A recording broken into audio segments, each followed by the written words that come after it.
Good afternoon, everyone. I'm Natalie Brunel. I'm a Bitcoin educator and host of the Coin Stories podcast, which aims to educate people about the merits of Bitcoin. Welcome to MicroStrategy World 2024 Bitcoin for Corporations in beautiful Las Vegas, Nevada. And in honor of where we are, I'm holding a little blue chip here. It's actually from my winnings last night. No, I'm kidding. I don't gamble. That's why I own Bitcoin. But I'm holding this because we all know the term blue chip companies or blue chip stocks, right? And I've recently learned that the term actually comes from poker. And perfect for Las Vegas, right? Well, in poker, the blue chips are the highest value chips on the table. And 100 years ago, in the 1920s, the term blue chip extended to the stock market. And it described companies that were the most reliable, the most valuable, and had the highest track record of profitability. Essentially, they were the safest bets. But I think that this can also be said for Bitcoin. I think that Bitcoin is the blue chip digital asset. It is the most reliable, the most valuable, with the proven track record. And I would go so far as to say that it's not just the blue chip digital asset, it is the blue chip macro asset. Because there is no other asset that a corporation can own that has an absolute fixed supply that no one can debase. And it provides hope to all of the executives, all of the employees, and all the customers that are served. And MicroStrategy has really proven over the last 4 years that adopting a Bitcoin corporate strategy can make a successful company even more valuable, even more successful, more stable. And it's really owning a form of property that has the ability to preserve value over the long term more than any other asset in history. So that is what today is all about. It is about making companies better, making companies more valuable and more competitive. And you know, we all play the hand that we're dealt, right? But I think that the smartest move that any of us can make, the safest bet, is adopting Bitcoin. So with that, I'd like to thank our sponsors for the event today, for MicroStrategy World. Thank you so much for making this all possible. We have a great afternoon of panels and keynotes. And I'd like to introduce our first one, Bitcoin Adoption Trends, with Alex Leishman. He is the CEO and CTO of River. River is an institution dedicated to providing financial products and services to harness the transformative possibilities of Bitcoin. Alex brings his deep expertise in software engineering, information security, and Bitcoin to River, where he oversees investor relations, corporate strategy, and engineering. Alex holds a master's in computer science from Stanford, where he actually helped teach the first Bitcoin class. How cool. So everyone, welcome Alex.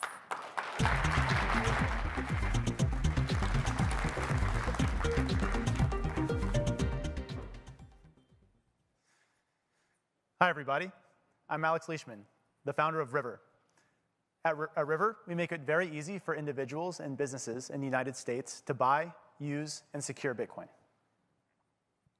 Today, I'm excited to talk about some Bitcoin adoption trends that we've seen over the last year and through Bitcoin's life. In this presentation, I'm going to talk about some of the adoption trends we're seeing of Bitcoin as an asset, how Bitcoin is being used in corporate treasuries and its impact on business payments, and some of the technical trends that we're seeing in the Bitcoin network. So, Bitcoin is about 15 years old. In that 15 years, it's gone from what is effectively a science experiment, a cypherpunk science experiment on the internet, to one of the most valuable assets in the world today. When ranked among precious metals and public equities, Bitcoin is in the top 10, although today it might be ranked a few lower given the Bitcoin price. But nonetheless, it's come a long way in 15 years. And why is that? Well, the core reason is that Bitcoin is the first absolutely scarce asset in human history. There will only ever be 21 million Bitcoin. And Bitcoin's supply, its monetary policy, you could say, is defined in 6 lines of code in the Bitcoin core code base. And those 6 lines are right here.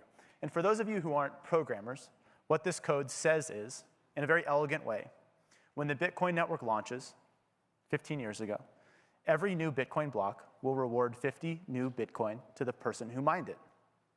And then, every 210,000 blocks, or about every 4 years, that amount of new Bitcoin rewarded will be cut in half. It just takes a very few lines of code to actually define this. And if you plot that out on a chart, this is what it looks like. The gold line is the amount of Bitcoin in circulation over time. We're at 2024, and at this point, most Bitcoin has been mined. 19.6 million out of 21 million Bitcoin has been mined to date, meaning there's only about 1.4 million Bitcoin left to mine. And what that means in inflation rate terms is in the red line. So the inflation rate is asymptotically going to 0. And this is the core of why more and more people have been attracted to Bitcoin. It's the first asset in human history that behaves like this. So who owns this Bitcoin? Who are the actors that have accumulated Bitcoin over the years, and what does that look like today? So we've done some research here and put together this graphic. And I'll just highlight a few important things. About 12 million Bitcoin, the largest amount of Bitcoin in this graphic, is owned by individuals. People like me and you, people who have bought Bitcoin since the very early days, people who just bought Bitcoin for the first time yesterday. Some of these people have Bitcoin in their own self-custody. Some of these people, actually most of them, are holding it on some exchange like River, like Coinbase. And this is really the largest segment of owners of Bitcoin. The second largest chunk of Bitcoin has actually been lost forever. That might come as a surprise to some of you, but we estimate that about 3.7 million Bitcoin is lost forever. And the reason this is the case is that in the early days, Bitcoin was not very valuable. It was kind of an experiment, and a lot of people played around with it and didn't back up their wallets, got a new laptop, lost their old one, and the Bitcoin that was in those wallets is gone forever. So the amount of actual Bitcoin that is available long term is substantially less than 21 million Bitcoin. And then we have businesses, funds, and ETFs, and governments, these large institutions, these blue and black bars. These bars have gone from virtually nothing to where they are today, and they are continuing to grow. And that's a very fascinating trend that I'll dig into a bit more here. And then lastly, I just wanted to point out miners. Miners own, we estimate, about 700,000 Bitcoin. And the reason miners don't own more Bitcoin, since miners are the ones who are creating the Bitcoin, is that they actually have to often sell that Bitcoin to pay for their operating expenses. And they end up selling to individuals and businesses.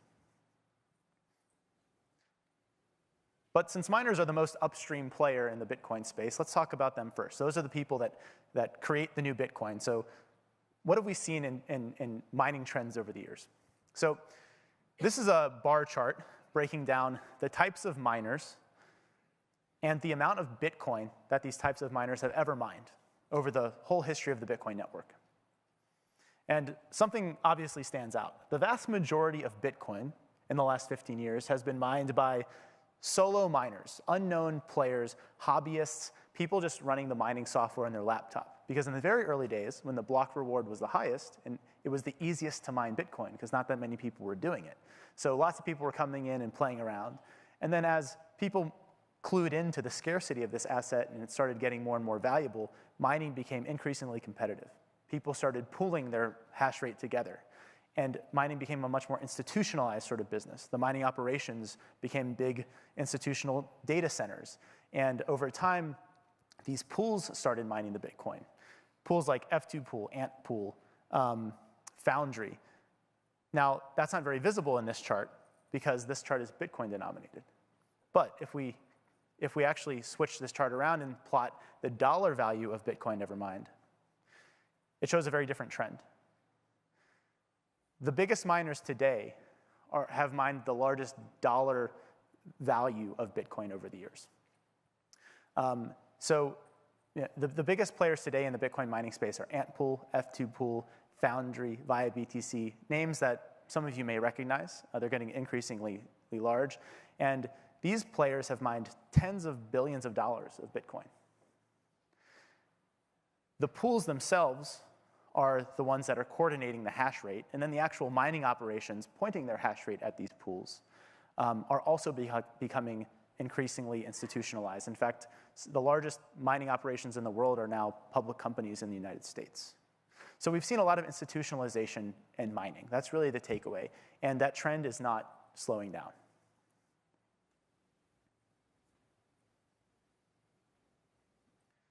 So miners deeply understand Bitcoin's scarcity. They drive the creation of new Bitcoin through mining blocks. And if we look at the Bitcoin price over time, we see some interesting trends. The biggest one is, well, it keeps going up. This is a log scale chart. But if you plot the Bitcoin halvings, and by the way, we just had the 4th halving in Bitcoin's history a few weeks ago, we see some interesting trends. Every halving is typically followed by, with a bit of a lag, a substantial price increase for Bitcoin. Now, it's to be seen if this is going to happen again this time around. We don't know for sure. We've already seen a pretty big price uptick this year going into the halving in the expectation of the reduced supply coming onto the market, and for some other reasons. But Bitcoin price is really the coordination mechanism for the actors in the Bitcoin network, and it's an important thing to pay attention to. So in the first part of this year, we've seen a pretty big price uptick, as I'm sure you've noticed. What's been driving that? Well, the halving is one, but I think it's a little more nuanced than that. Retail is not really driving the recent rally in the Bitcoin price. If you plot the Google search trends from over the last few years for Bitcoin, what you see is that consumer interest in Bitcoin is nowhere near its all-time highs during the last bull market in 2021 and 2022. Bitcoin hit its all-time price highs, and Bitcoin search interest on Google didn't really get close to where it used to be. So what's going on here? What is driving this price increase? Well, we think that one big factor here is institutions. I'm sure you all are familiar with who this is. Michael was one of the first big business leaders to point to Bitcoin as an asset and say, this is something that we should pay attention to, and here's why. And he's done an incredible job at articulating the why for people running businesses and for institutions. However, in 2020, when MicroStrategy first started buying Bitcoin, which was the start of probably the largest dollar cost average of Bitcoin in history, not everyone was convinced overnight. It took years and years for this trend to materialize and for more and more businesses to understand that this made sense for them. Because as this bet has paid off for MicroStrategy, it gets more and more attention from other people running businesses. And the proof is in the pudding here. Between May of last year and this month, there's been a 43% increase in the amount of Bitcoin held by public companies. For private companies, it's a little bit more complicated because we don't know the financial situations of private companies by definition. But we do know a floor. From self-reported Bitcoin holdings of private companies, the total ownership of Bitcoin for private companies has increased 12%. But realistically, that's an absolute floor. It's probably a multiple of that. And we've seen this at River. At River, we serve over 1,000 business clients. These range from the smallest companies, like a hot dog stand, to large family offices. And although we have high variance in the size of business clients we serve, we've seen some interesting trends in just the averages of the balances held with us. In just the last year alone, the average Bitcoin balance held by businesses at River has increased 60%. It's gone from about 2.5 Bitcoin to an average of 4 Bitcoin. And the dollar value has increased even more than that because of the price increase. So this trend is real. More and more businesses are not only buying Bitcoin, but they're buying more of it. And it's not only businesses. Governments have started paying attention as well. Nayib Bukele, the president of El Salvador, noticed around the same time MicroStrategy started buying that maybe countries should start paying attention to this. Initially, he got a lot of pushback. People were laughing at him. But they're not laughing anymore. This has paid off pretty well for El Salvador. Not only financially are they pretty cleanly in the money, but this has also helped turn around El Salvador's brand. I think before El Salvador started buying Bitcoin, most people knew of El Salvador, who knew what that country was, had heard about it for the wrong reasons, for crime, for gang violence, et cetera. And now when they hear about El Salvador, they think about Bitcoin or sort of a forward-thinking leader.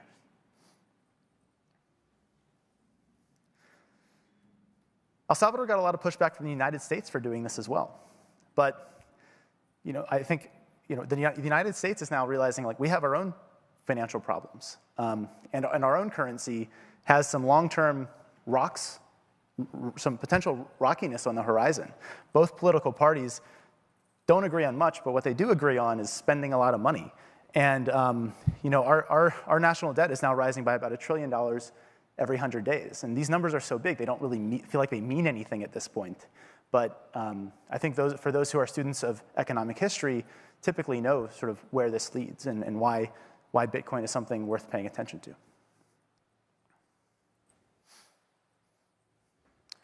So it's not only operating companies buying Bitcoin. A big new door opened up this year. The first Bitcoin ETFs in the United States were approved and launched in February. This was the final door to be opened for institutional capital. A lot of institutional capital needs securitized wrappers around the assets that they buy. It fits in very well to the financial system. They can borrow against it. Their whole financial structure is set up to use these kind of assets. And now that Bitcoin is available in an ETF, a lot more institutional capital is able to accumulate this asset. And we've seen this already. Within a few months of launch, the Bitcoin ETFs have accumulated almost 1 million Bitcoin to date. And if we extrapolate this trend, which may or may not be a valid thing to do, we'll see how things keep going here. But by next February, Bitcoin ETFs might own about 7 to 8% of the total Bitcoin supply. And you'll hear a lot more from the ETF players tomorrow. May 15th is a big day. On May 15th, we'll actually see who some of the biggest owners of these Bitcoin ETFs are. People who own over $100 million or institutions who own over $100 million of these ETFs need to report to the SEC. And that will be some very interesting information to know who's been buying these Bitcoin ETFs in large quantities.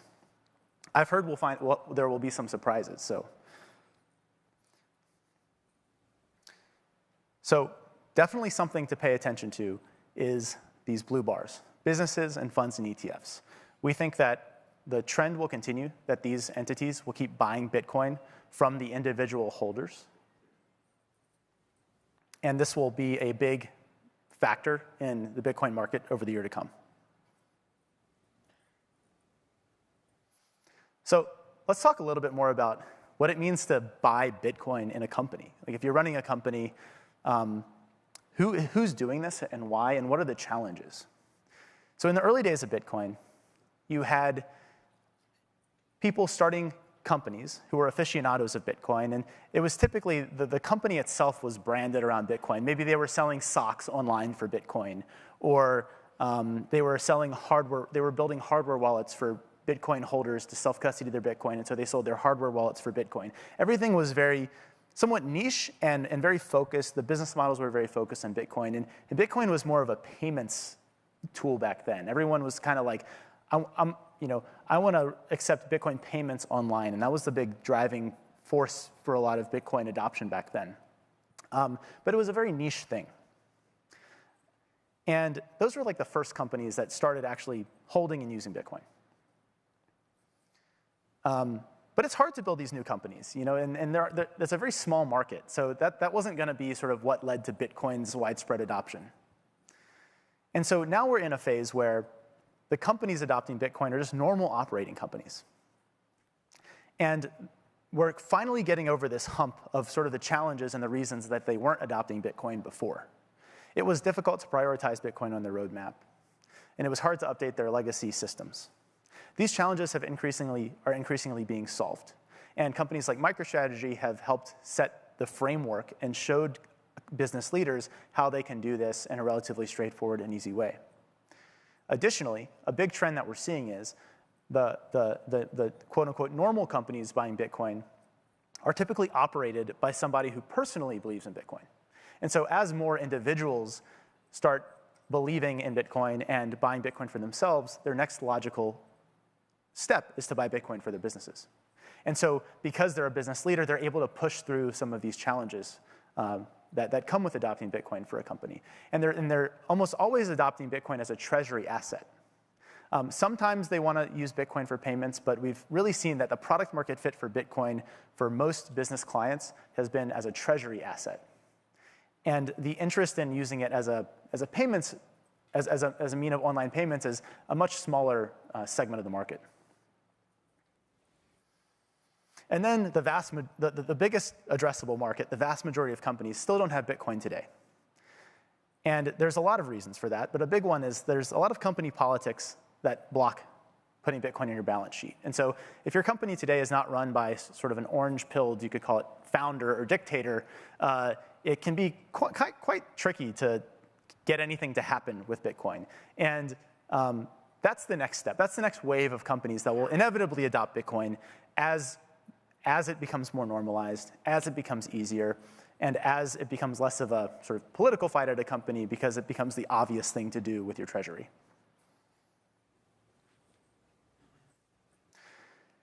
Bitcoin can be a bit of a cheat code for your treasury, and this is what a lot of businesses are realizing, that buying Bitcoin for your corporate treasury can unlock some real business benefits, and we're seeing a lot of success stories, and MicroStrategy isn't the only one.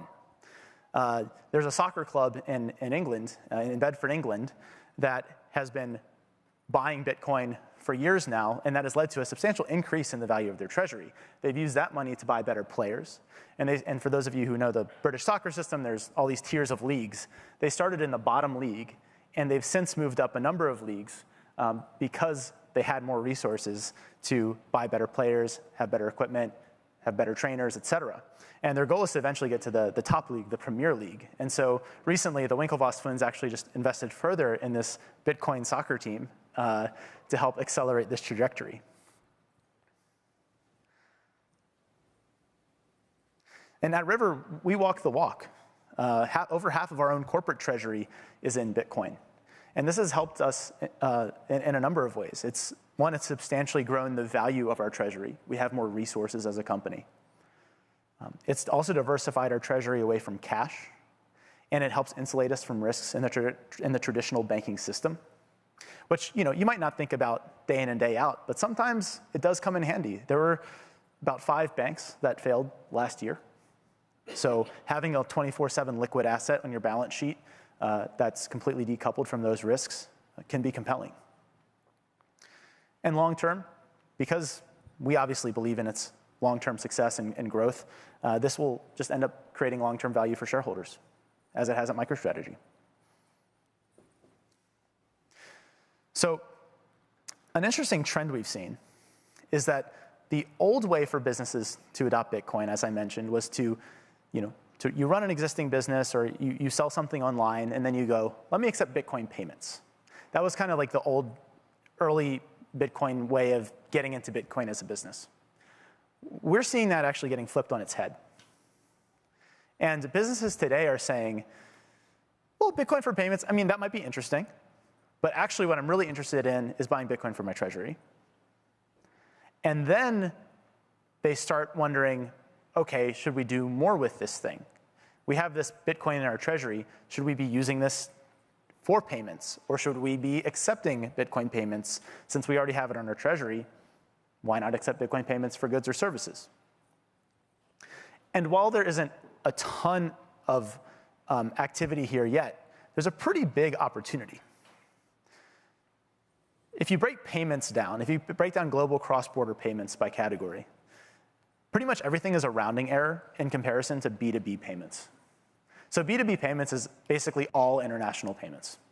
Is kind of one way to think about it.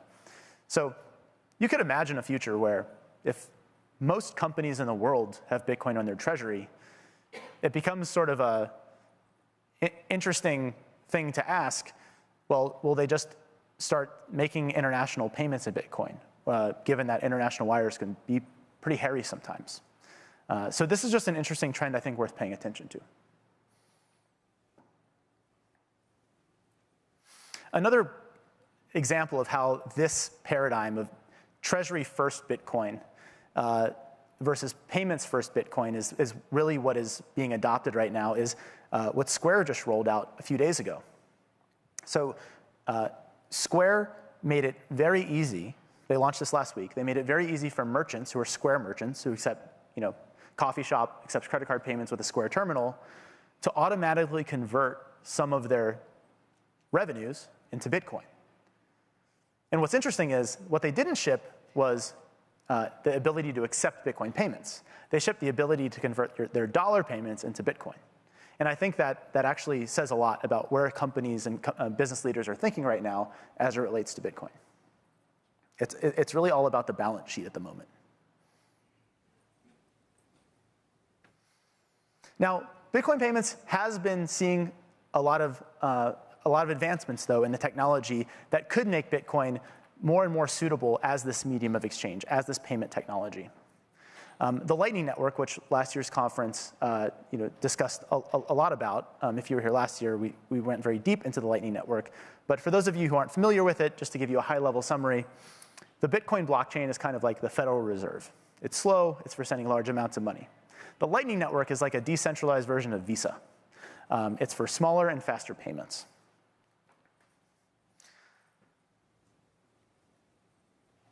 And that's seen a lot of growth as well.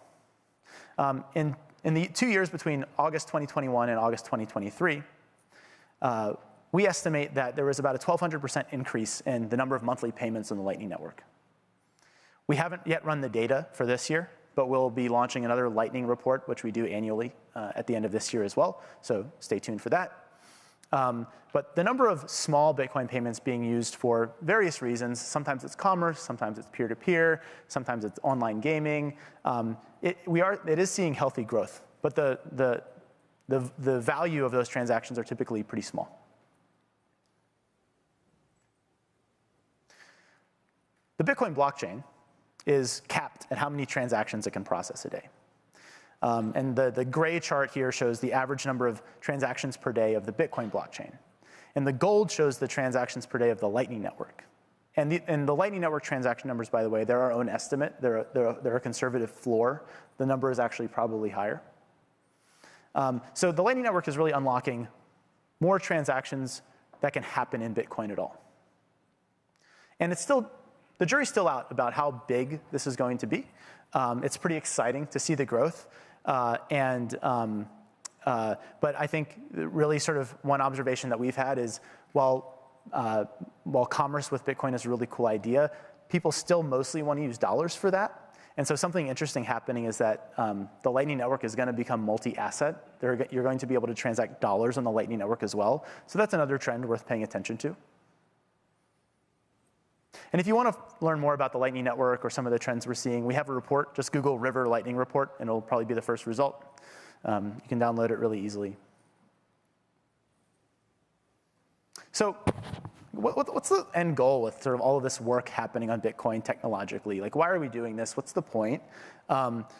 Really, the end goal is that anyone who wants to, not everyone, but anyone who wants to, is able to move Bitcoin and take custody of it if they want, right? That's sort of an important feature of this asset to maintain its value. And so a lot of the work of scaling Bitcoin is to make that activity possible as the number of people who use Bitcoin increases.